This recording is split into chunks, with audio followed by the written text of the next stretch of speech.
Hi, it's Dr. Arif Rajpura here. I'm Director of Public Health for Blackpool Council. I just wanted to give you an update on the latest position with the coronavirus pandemic here in Blackpool. I'm pleased to say that all the indicators appear to be heading in the right direction. So cases, hospital admissions, deaths, they're all heading in the right direction. So that's really positive news. We have developed our own outbreak management plan. So this plan fits in with the National Test, Track and Trace scheme that the government is running. This outbreak management plan will deal with any localised incidents and outbreaks that happen within Blackpool. And I'm pleased to say we already have that now in place with the appropriate people and resources assigned to it. And that outbreak management plan is published, has been published on our website, on our council website. So as we go into this next phase as well, many restrictions are going to be lifted this coming weekend.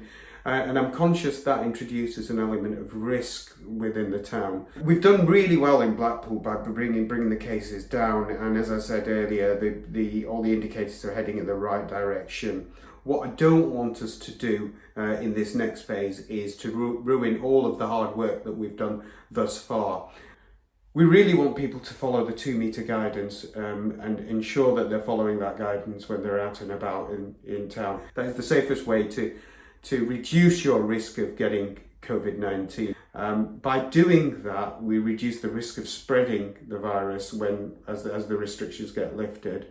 So all of those things around social distancing, staying 2 metres apart, hand washing, the advice we've been giving around catching your coughs and sneezes, we need to stringently follow those as we go into this next phase. This is particularly important when you're outside with other people and are mixing with people outside of your own household, in shops and in restaurants and the like. My biggest concern would be that we let our guard down and we don't follow that advice. And we certainly don't want to risk what's happened in other parts of the UK. And you will have seen other towns that have been impacted and where cases have started to increase. We certainly don't want to do that. So it's really, really important as we go into this next phase with the newfound freedoms that we have, that we continue to follow those key bits of advice and key information for businesses if they want to look at information around how to make their businesses COVID secure. So those key pieces of advice will be found at the end of this video. What I'd like to say to people is, please stay safe, continue to follow the guidance, and let's do this really safely. Thank you.